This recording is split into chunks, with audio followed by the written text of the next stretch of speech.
व्यक्ति जल में डूब करके मर जाए, कोई अग्नि से मर जाए, कोई आकाशीय जो बिजली होती है उससे मर जाए, या आजकल जो बिजली है लाइट है इससे मर जाए, एक्सीडेंट में मर जाए और किसी सर्प के द्वारा किसी की मृत्यु हो जाए, इन 5 लोगों की सदगति नहीं होती। बोले राजा परीक्षित को आज के 7वें दिन तक्षक नाम का सर्प डसेगा, इसकी मृत्यु होगी, इसलिए इसको भागवत अमृत पिला करके इसको हम पहले ही मोक्ष प्रदान करेंगे।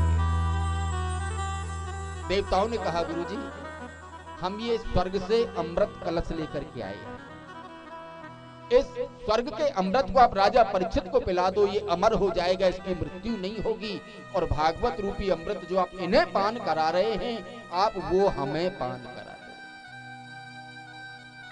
सुखदेव जी ने कहा देवताओं ये बात तो पहले हम परीक्षित से पूछेंगे।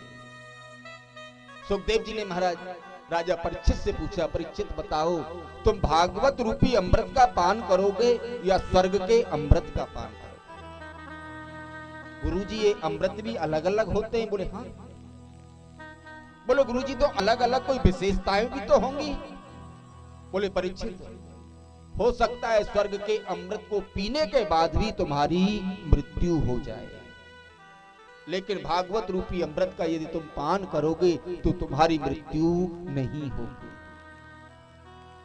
सुखदेव जी ने जैसे ये बात कही राजा परीक्षित ने कहा गुरुजी अभी तो मेरे पास 7 दिन का समय है, 7 दिन पहले तो तक्षक नहीं आएगा, मेरी मृत्यु नहीं होगी, तो अब पहले मैं भागवत रूपी अमृत का ही पान करूंगा।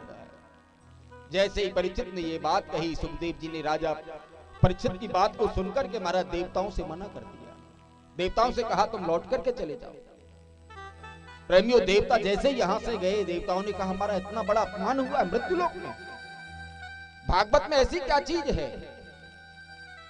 देवता लोग प्रेमियों स्वर्ग में न जाकर के सीधे सत्य लोक में ब्रह्मा के पास गए और जाकर के ब्रह्मा को पूरी जानकारी बताई, पूरी घटना बताई। ब्रह्मा जी को भी आश्चर्य हुआ कि भागवत में ऐसा क्या है।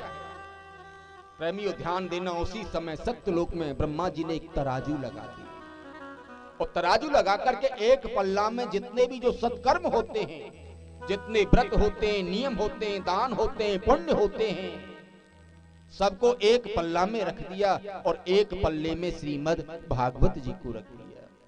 और जैसे ही भागवत जी को रखा प्रेमियों लघुन्यानि जातानि गौरवेण इदं महा,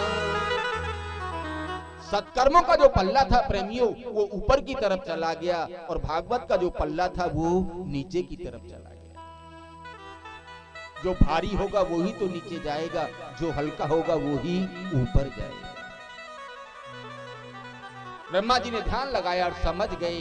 प्रेमियों ध्यान रखना भागवत और रामचरितमानस ये कोई ग्रंथ नहीं है, ये पुस्तक नहीं है, कोई पोथी नहीं है, ये साक्षात भगवान के बांगमय स्वरूप है।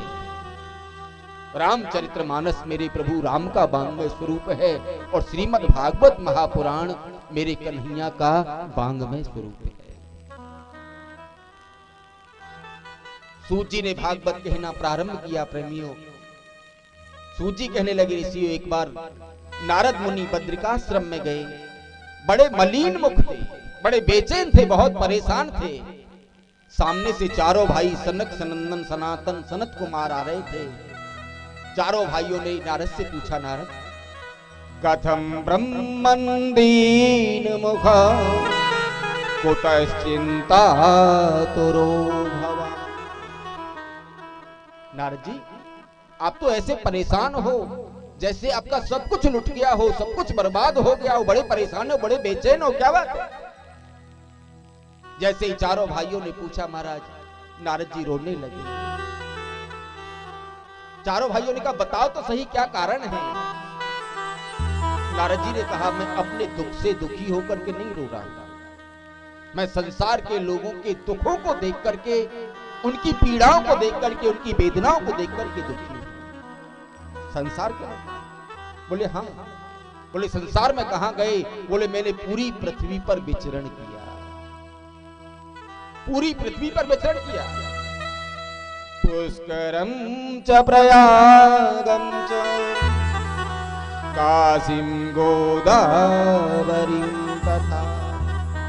जितने भी जो तीर्थ है ना, मैं सब तीर्थों में गया, पुष्कर में गया, प्रयाग में गया, काशी बनारस गया, सब जगह गया, लेकिन मैंने वहां देखा महाराज, हरि क्षेत्र में गया, कुरुक्षेत्र में गया, सेतु वंदन में गया, वहां संसार के जो लोग हैं ना सब दुखी हैं।